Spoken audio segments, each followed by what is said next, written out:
नमस्कार बंधुओं, आप सभी का स्वागत है संकल्प के यूट्यूब कक्षा में। भारतीय संविधान और राज्य व्यवस्था की कक्षा जारी है। पिछली कक्षा में हमने पढ़ा भारतीय संविधान के अनुच्छेद 12 और 13 को। आइए इस कक्षा को आगे बढ़ाते हैं और आज की कक्षा में पढ़ते हैं अनुच्छेद 14 को और इसी के साथ कक्षा आरंभ करते हैं। तो अनुच्छेद 14 से लेकर 18 तक जो है भारतीय संविधान में यह समता की बात की गई है, समानता की बात की गई है। तो जो अनुच्छेद 14 क्या कहता है, इसको आइए समझते हैं।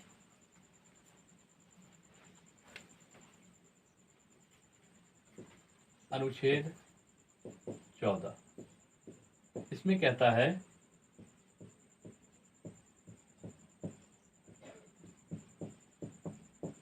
कानूनी समानता या विधि के समक्ष समानता दोनों कहा जाता है। तो इसमें क्या निर्धारित है, यानी इसमें क्या वर्णित है या इसकी परिभाषा पूछ दे तो राज्य विधि विधि अर्थात कानून के आधार पर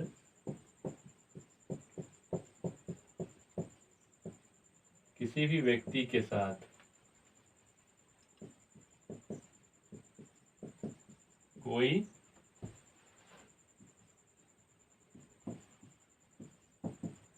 भेदभाव नहीं करेगा। दो चीजें स्पष्ट है।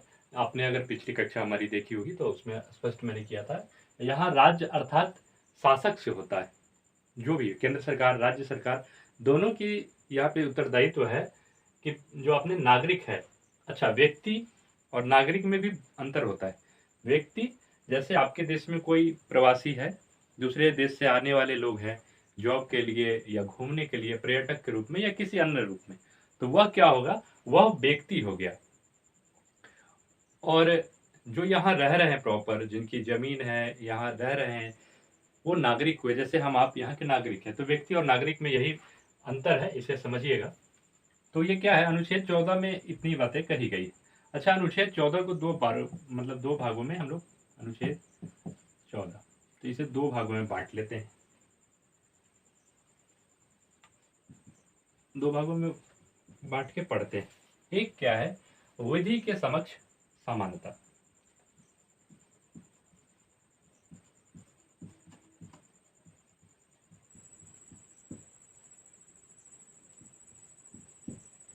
विधि के समक्ष समानता।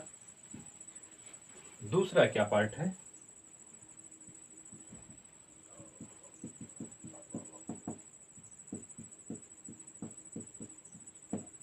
विधि का समान संरक्षण। इन दोनों में क्या अंतर है, इसे आप देखिएगा। यह लिया गया है ब्रिटेन से,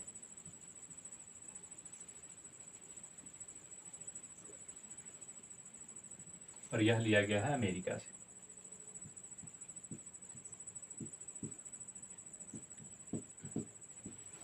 देखिए, आजकल की परीक्षाओं में ऐसा नहीं होगा कि आपसे पूछ देगा अनुच्छेद 14 क्या कहता है। अब वह पूछता है कि अनुच्छेद 14 में विधि के समक्ष समानता और विधि का समान संरक्षण, इससे क्या अंतर स्पष्ट करे। तो आपको बड़ा आजकल के परीक्षाओं में यह देखने को मिलता है। तो आइए इसको समझते हैं। विधि के समक्ष समानता, यह लिया गया है ब्रिटेन से, और ब्रिटेन में एक व्यक्ति थे, उनका नाम था डायसी, याद रखिएगा। और डायसी ने ही सबसे पहले ब्रिटेन के अंदर अनुच्छेद 14 की जो बातें हैं, यानी विधि के समक्ष समानता की बात इन्होंने कही। अच्छा, आप देख रहे होंगे जब यह लागू हुआ तो सामान्य रूप से सभी नागरिकों पर लागू हुआ, सभी नागरिक के ऊपर यह कानून लागू हुआ। परंतु समाज में वैसे भी कुछ वर्ग थे जो काफी पिछड़े हुए थे और वह कानून के पहुंच से मतलब वहां तक पहुंचते ही नहीं थे, तो उनके लिए विशेष प्रावधान किया गया। और इसके अंतर्गत सरकार क्या करती है, एसटी, एससी और महिला, इसके लिए क्या प्रावधान किया गया, इसके लिए विशेष प्रावधान किया गया। क्योंकि ये तीनों जो है, एससी, एसटी, महिला, यह कानून के पास पहुंच ही नहीं पाती थी, इसलिए विशेष प्रावधान किया गया। और यहाँ सामान्य है, इसकी प्रकृति पूछे, ये नकारात्मक है, वो सकारात्मक है, तो इससे ज्यादा यहाँ से प्रश्न बनते नहीं है। कुछ अपवाद है, उस अपवाद को देखिएगा। इसको एक बार आप देख लीजिए, फिर मैं मिटा के आगे बढ़ता हूँ। एक बार मैं दोहराता हूँ। अनुच्छेद 14 क्या कहता है, कानूनी समानता अर्थात विधि के समक्ष समानता। इसकी परिभाषा है, राज्य विधि के आधार पर किसी भी व्यक्ति के साथ कोई भेदभाव नहीं करेगा। अनुच्छेद 14 को दो भागों में बांट के देखते हैं। एक है विधि के समक्ष समानता और एक विधि का समान संरक्षण। इसमें यह ब्रिटेन से लिया गया है और वह जो है अमेरिका से लिया गया है। इसमें सरकार यानी राज्य जो है SC ST और महिलाओं के लिए विशेष कानून बना सकती है, यह प्रावधान किया गया है। आइए आगे पढ़ते हैं। अपवाद को देखते हैं।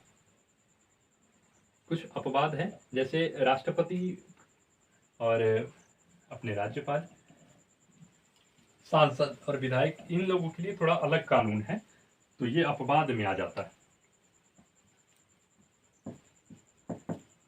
अपवाद को देखते हैं। तो एक अपवाद जो है वह है राष्ट्रपति और राज्यपाल। इनके लिए जो कानून का विशेष प्रावधान किया गया है, अनुच्छेद 361 में यह उल्लेखित है।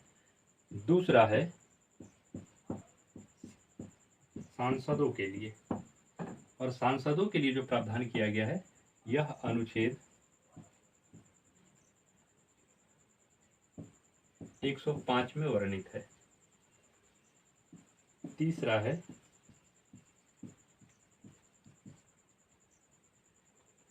विधायकों के लिए, और यह है अनुच्छेद 194 में वर्णित है।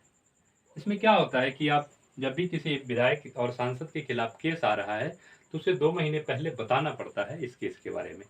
तो यही अपवाद है कि भाई कानून जब सबके लिए समान है तो इनके लिए विशेष क्यों। तो ये अपवाद में कभी ऐसा आ सकता है, तो इसे ध्यान रखिएगा। ठीक है, आगे बढ़ते हैं। अगला अनुच्छेद है अनुच्छेद 15, और 15 जो है सामाजिक समानता की बात करता है, उसे अब देखते हैं।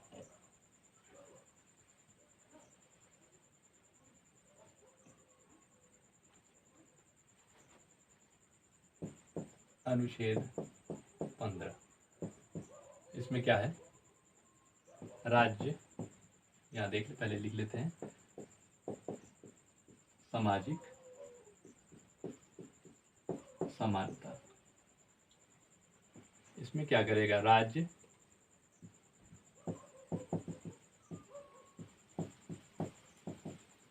सामाजिक आधार पे किसी भी नागरिक के साथ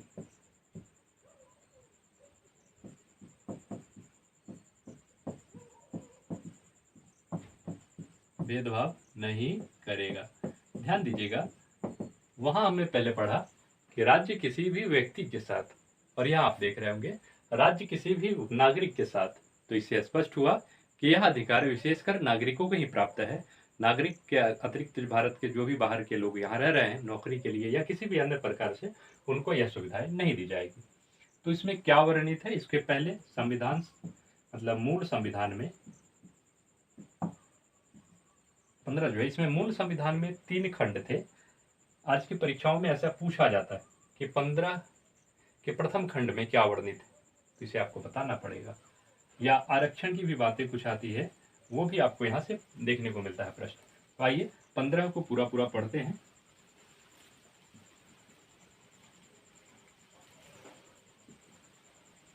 आपको पूरा विस्तार से समझाया जा रहा है। आप किसी भी प्रकार के 1 दिवसीय परीक्षा की तैयारी कर रहे हैं, कांस्टेबल हो, BPSC हो, बिहार दरोगा हो, या किसी भी प्रकार के, ऐसा नहीं कि आपके पास परीक्षाओं में प्रश्न इससे बदल जाएंगे। आप 1 दिवसीय किसी भी परीक्षा में बैठे, यह प्रश्न सेम रहेगा।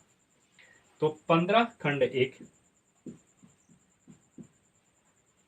यहाँ लिखता हूं 15 खंड 2, और यहाँ 15 खंड 3।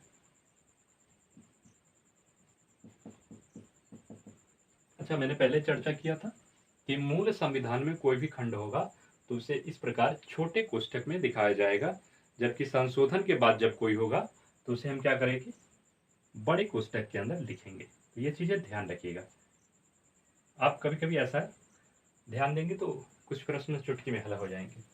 तो इसमें 15(1) में क्या कहा गया, 15(1) में कहा गया जाति, धर्म, लिंग,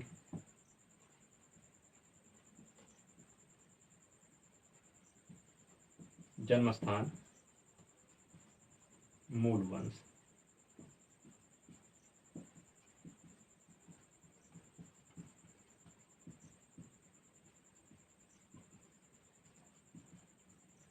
यहां मैंने लिखा है और यही चीजें लिखी गई भी है कि जाति, धर्म, लिंग, जन्म स्थान और मूल वंश, इन 5 आधार पर क्या करेगा, सरकार कोई भी भेदभाव नहीं करेगा। आपसे कभी कभी पूछ देता है सरकार किन 5 आधार पे भेदभाव नहीं करेगा, या 15 के खंड 1 में किन 5 आधार का उल्लेख किया गया है। ऑप्शन में रहेंगे बहुत सारी चीजें, तो ये ध्यान दीजिएगा। आगे बढ़ते हैं। दूसरा है 15 का खंड 2 क्या कहता है। यह कहता है कि किसी भी सार्वजनिक स्थान पर जाने से सरकार आपको क्या करेगी, नहीं रोक सकती है। तो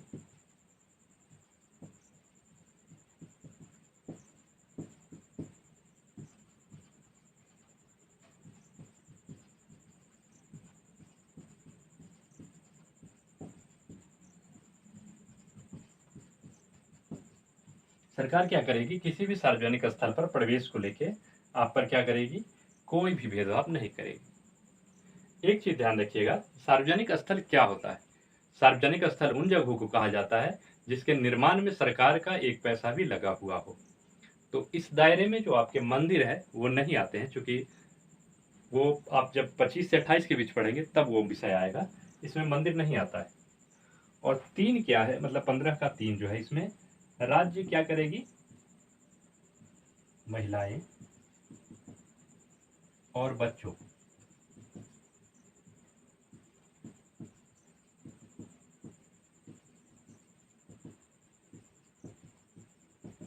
महिलाओं और बच्चों के लिए विशेष प्रावधान करेगी। तो ये 3 बातें उसमें स्पष्ट थे मूल संविधान में।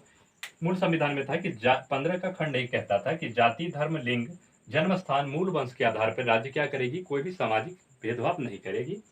खंड 2 कहता था कि सार्वजनिक स्थल पर प्रवेश को लेकर सरकार कोई भी सामाजिक भेदभाव नहीं करेगी। और तीसरा कहता है 15 का 3 कि राज्य में जो क्या है, महिलाओं और बच्चों के लिए विशेष प्रावधान कर सकती है। इसमें आप देख सकते हैं गर्ल्स कॉलेज जो है, ऐसा देखते होंगे कि महिलाओं के लिए विशेष एक कॉलेज है, बच्चों के लिए अलग से व्यवस्था की जाती है, विशेष व्यवस्थाएं की जाती है। तो ये दोनों जो है ये यहाँ से वर्णित है, यह यही प्रावधान है। अब आगे बढ़ते हैं। आने वाले कुछ समयों में क्या हुआ कि SC ST और कुछ समाज के वैसे वर्ग थे जिनको शिक्षा का अधिकार नहीं मिल पाया, क्योंकि मूल वंश के संविधान मतलब मौलिक जो मूल संविधान था उसमें यह कहीं प्रावधान देखने को नहीं मिलता था।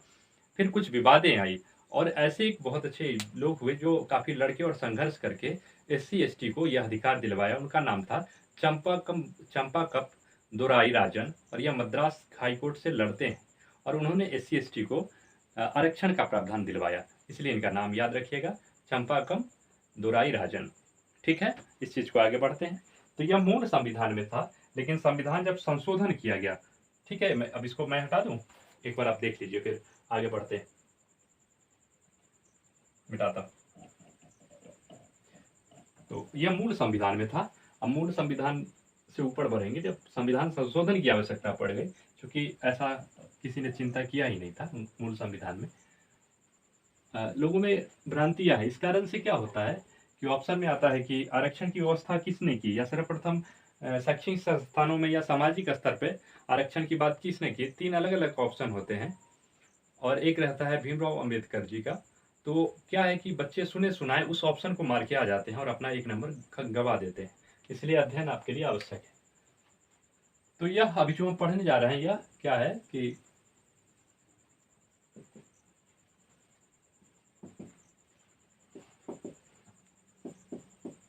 ध्यान दीजिएगा, अब मैं बड़े कोष्ठक का यूज कर रहा हूं, देख रहे होंगे, क्योंकि यह संविधान संशोधन के बाद जोड़ा गया है।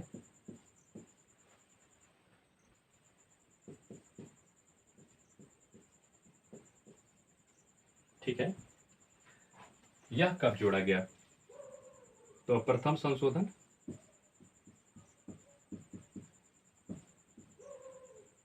1951 द्वारा। ये चीजें ध्यान रखिएगा, संविधान के प्रथम संशोधन 1951 द्वारा इसे जोड़ा गया। इसे 93 संविधान संशोधन 2005 द्वारा जोड़ा गया, और इसे जोड़ा गया है 103वें संविधान संशोधन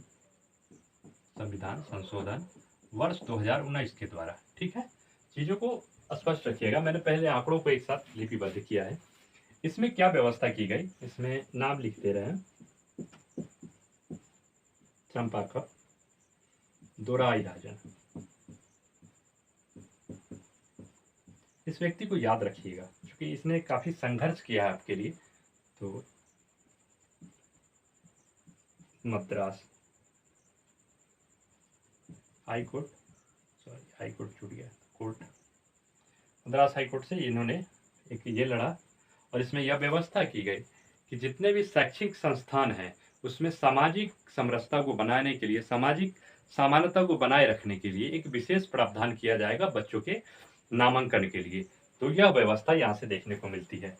यहाँ लिख लीजिएगा, सामाजिक शैक्षणिक समानता। ठीक है, यहाँ से पूछ सकता है आपसे। और 93वें संविधान संशोधन 2005 द्वारा क्या जोड़ा गया, यह विषय आपके मन में आ सकता है। तो क्या हुआ कि यह तो छोटे स्कूलों में इन्होंने इस व्यवस्था को लागू कर दिया, जो हायर एजुकेशन थे, मेडिकल की या आप कह दे इंजीनियरिंग की या बड़े कॉलेजों की सुविधा, उसमें यह प्रावधान नहीं हो पाया। तो यहाँ पे इसको जोड़ा गया, और यहाँ लिख सकते हैं उच्च शिक्षण संस्थानों में प्रवेश को लेकर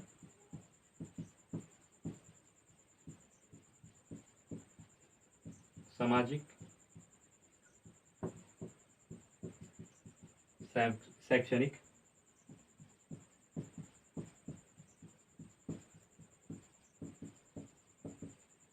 प्रावधान। तो उच्च शिक्षण संस्थानों में क्या किया गया, प्रवेश को लेकर सामाजिक शैक्षणिक समानता जो थी उसको बनाए रखने के लिए यह प्रावधान किया गया। और आप यहाँ से देख सकते हैं इन दोनों में तो ये बातें की गई कि सामाजिक और शैक्षणिक प्रवेश को लेकर, परंतु 103वें संविधान संशोधन में क्या जुड़ गया, यहाँ आर्थिक समानता को जोड़ दिया गया कि आर्थिक रूप से जो निर्धन बच्चे हैं उसके लिए। तो जब आपसे पूछे यहाँ आर्थिक की बात आती है, आर्थिक समानता के आधार पर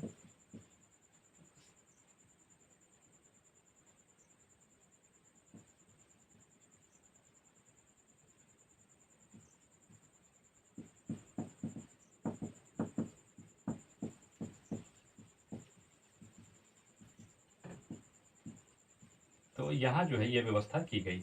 और इसमें EWS और 10% का आरक्षण जो है आपसे पूछ सकता है कि यह प्रावधान कहाँ किया गया। तो ये आप ध्यान रखना, 103वें संविधान संशोधन वर्ष 2019 के द्वारा। तो आज चीज़ें स्पष्ट हो पाई, और आज की कक्षा यहीं तक। आशा है आपको कक्षा अच्छी लगी हो। वीडियो को लाइक करें, कमेंट करें। धन्यवाद यहाँ तक वीडियो देखने के लिए आपका।